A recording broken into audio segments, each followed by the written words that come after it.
இருபுறமிருந்து தாக்கும் அதிமுக, பாஜக பல முனைகளில் இருந்து வரும் கணைகளை எதிர்கொள்ளும் திமுக. ஆனால் தற்போது நடக்கும் தேர்தலில் இந்த பாஜக அரசை விமர்சிப்பதற்கு பதிலாக, மத்தியில் ஆட்சி மாற்றத்துக்காக பேசுவதற்கு பதிலாக மாநில அரசையே விமர்சித்து கொண்டிருக்கிறது எதிர்க்கட்சியான அதிமுக.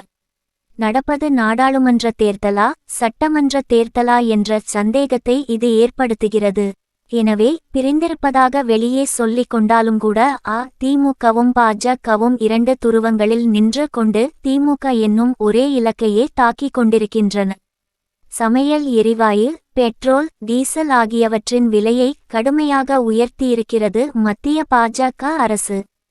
சர்வதேச சந்தையில் கச்சா எண்ணெய் விலை அதல பாதாளத்துக்கு வீழ்ச்சி அடைந்த நிலையில் இப்படி இங்கே விலையை உயர்த்தியிருக்கிறார்கள்.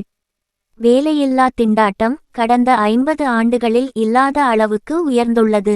கொரோனா பெருந்தொற்றை மிக மோசமான முறையில் கையாண்டதால் உலகிலேயே மிக மோசமான மனித பேரவலம் இந்தியாவில் நடந்தது. லட்சக்கணக்கான தொழிலாளர்கள் ஆயிரக்கணக்கான கிலோமீட்டர் தூரம் நடந்தே ஊருக்கு போனார்கள்.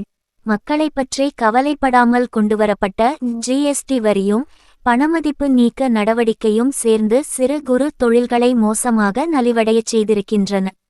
இந்த தொழில்களை நம்பியிருந்த பல லட்சம் பேர் வீதிக்கு வந்திருக்கிறார்கள்.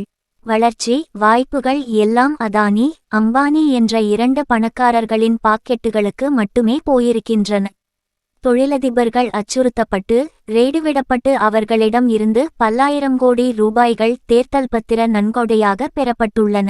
இந்த ஆயிரக்கணக்கான கோடி தேர்தல் பத்திர நன்கொடைக்கு பிரதிபலனாக லட்சக்கணக்கான கோடி மதிப்புக்கு முறைகேடுகளை அனுமதித்துள்ளது பாஜக அரசு.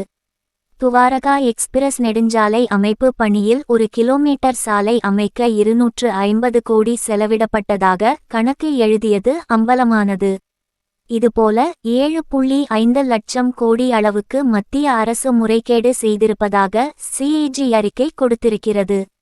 காங்கிரஸ் தலைமையிலான ஐமு கூட்டணி ஆட்சியின்போது பிரான்ஸ் நாட்டின் டசோ நிறுவனத்தில் இருந்து 126 ரஃபேல் போர் விமானங்களை வாங்க முடிவு செய்யப்பட்டது.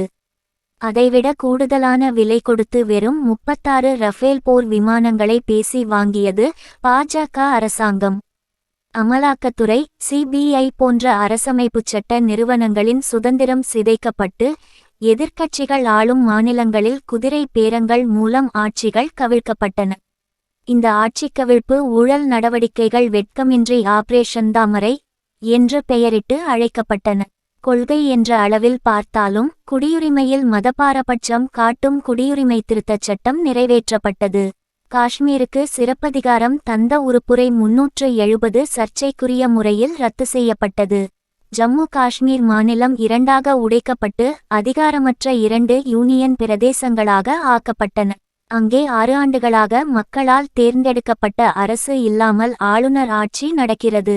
எதிர்க்கட்சிகள் ஆளும் மாநிலங்களில் மாநில ஆளுநர்கள் தேர்ந்தெடுக்கப்பட்ட அரசை விட அதிகாரம் மிக்கவர்களாக தங்களை கருதி கொண்டு சட்டமன்றங்கள் நிறைவேற்றும் சட்டங்களை நிறுத்தி வைப்பது, மாநில அரசின் அதிகார எல்லையில் சாத்தியமான எல்லா வழியிலும் குறுக்கீடு செய்வது என்று செயல்படுகிறார்கள். மாநிலங்களின் வரி அதிகாரங்கள் பெருமளவில் குறைக்கப்பட்டு மத்திய நிதியை ஒதுக்கீடு செய்வதில் மாநிலங்களுக்கு இடையில் கடுமையான பாகுபாடு காட்டப்படுகிறது. இப்படி பாகுபாட்டுக்கு ஆளான மாநிலங்களில் தமிழ்நாடும் ஒன்று.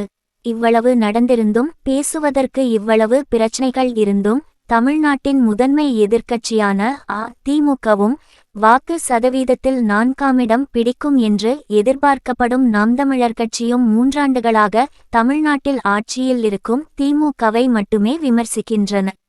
10 ஆண்டுகளாக பலவித கோளாறுகளை ஏற்படுத்திய பாஜக ஆட்சியை விமர்சிப்பதை கவனமாக தவிர்க்கின்றன. மேலே சொன்ன பிரச்சனைகளையெல்லாம் தமிழ்நாட்டின் தேர்தல் மேடைகளில் எங்கே கேட்க முடியும்? திமுக தலைமையிலான இந்தியா கூட்டணி மேடைகளில் மட்டுமே இந்த பிரச்சனைகள் பேசப்படுவதை கேட்க முடியும். குறிப்பாக முதலமைச்சர் மு.க. ஸ்டாலின் இந்த பிரச்சனைகளை எல்லாம் தொட்டு விரிவாக பேசுகிறார். தன்னுடைய ஒவ்வொரு பிரச்சார கூட்டத்திலும் இந்த விஷயங்களை விளக்கும் முதல்வர் தன் பேச்சுக்கு ஆதாரமாக புள்ளிவிவரங்களை காட்டுகிறார். பிரபலமான பத்திரிகைகளில் எழுதப்பட்ட கட்டுரைகளை மேற்கோள் காட்டுகிறார். சிஏஜி போன்ற அரசு அமைப்புகள் எழுதிய குறிப்புகளை மேற்கோள் காட்டுகிறார். ஆனால் பல அணிகளாக பிரிந்து தேர்தல் நடந்தாலும் கூட பாஜக உறவை முறித்துக்கொண்டதாக அதிமுக கூறிக்கொண்டாலும் கூட பாஜக அரசை விமர்சிக்கும் பொறுப்பை அதிமுகவோ அதன் பொதுச் செயலாளர் எடப்பாடி பழனிசாமியோ பகிர்ந்து கொள்ளவில்லை.